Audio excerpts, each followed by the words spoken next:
राजा और उसकी 7 बेटियां। नमस्कार दोस्तों, आप सभी का हमारे इस YouTube चैनल में स्वागत है। आज हम आपको एक राजा तथा उसके 7 बेटियों की कहानी बताने जा रहे हैं। इस कहानी से आपको काफी कुछ सीख मिलेगी। दोस्तों, यह कहानी बहुत समय पहले की है। किसी नगर में एक राजा रहता था। उस राजा की 7 बेटियां थी। उस राजा के राज्य में प्रजा बहुत सुखी थी। उसके राज्य में प्रजा को कोई तकलीफ नहीं थी। एक दिन राजा के दिमाग में एक विचार आया। राजा ने अपनी 7 बेटियों को बुलाया और अपनी सभी बेटियों से पूछा, ये बताओ तुम लोग किसका दिया खाती हो। राजा की 6 बेटियों ने उत्तर दिया कि पिताजी, हम सब आपका दिया खाती है और आपका ही दिया पहनती है।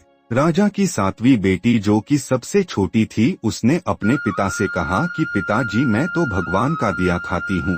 यह सुनकर राजा अत्यधिक क्रोधित हो गया। उसने कहा कि सबको मैं खिला रहा हूँ और ये कह रही है कि मैं भगवान का दिया खाती हूँ।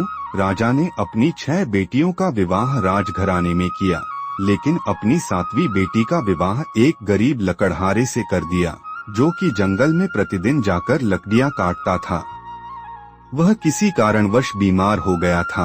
वह लकड़हारा एक कदम भी आगे नहीं चल पा रहा था।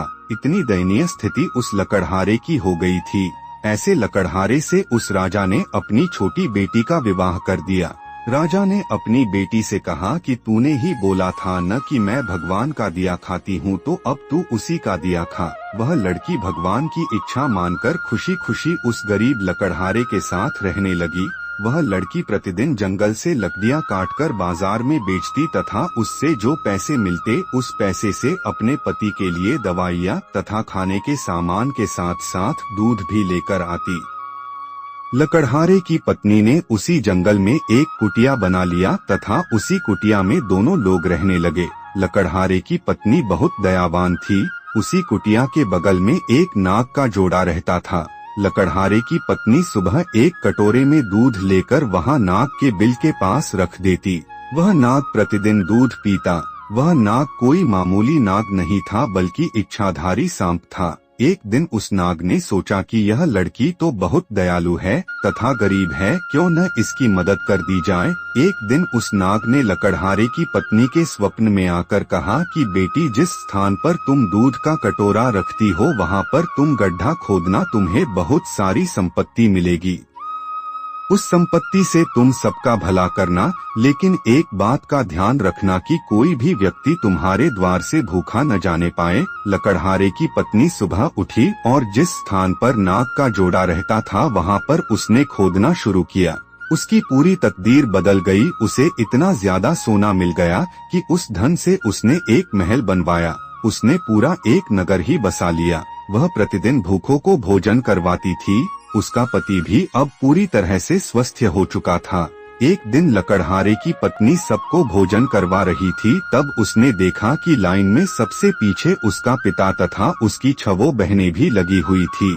उसने सबको पहचान लिया और अपने पिता से पूछने लगी कि पिताजी, आपकी ऐसी हालत कैसे हो गई। उसके पिता ने कहा कि बेटी, मेरा सारा राजपाट छिन गया। तुम्हारी इन 6 बहनों को इनके पतियों ने धक्के मारकर अपने राज्य से बाहर निकाल दिया। अब हम सबकी यह दशा हो गई है कि हमें भी लाइन में लगकर भोजन करना पड़ रहा है। उन सबकी ऐसी परिस्थिति देखकर लकड़हारे की पत्नी ने अपने पिता तथा अपनी 6 बहनों की मदद की। तब उसने अपने पिता से कहा कि देखा पिताजी, मैंने कहा था न कि हम सब भगवान का दिया खाती है। उसके पिता ने कहा, तुमने सही कहा था। अब मुझे भी विश्वास हो गया है कि हम सब भगवान का दिया खाते हैं। दोस्तों, इस धरती पर जब कोई बच्चा जन्म लेता है तो वह अपने भाग्य को भी अपने साथ लेकर आता है। वह किसी के भरोसे नहीं रहता है, क्योंकि सबका पालनहार वह परमेश्वर है। जो कुछ होता है सब कुछ उसी के ही इच्छा से होता है। जो कुछ होना है वह सब पहले से निर्धारित है। आपके चाहने से कुछ नहीं होगा, होगा वही जो भाग्य में उस विधाता ने लिख रखा है। इसलिए हमें कभी किसी बात की चिंता नहीं करनी चाहिए।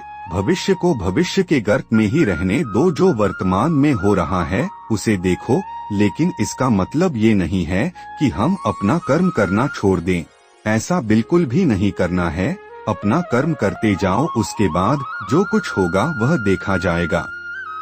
मित्रों, हमारे द्वारा बताई गई कहानी आपको अच्छी लगी हो तो हमारे इस YouTube चैनल को लाइक, सब्सक्राइब और कमेंट में ओम नमः शिवाय जरूर लिखिए। मिलते हैं अगली एक नई वीडियो में। धन्यवाद।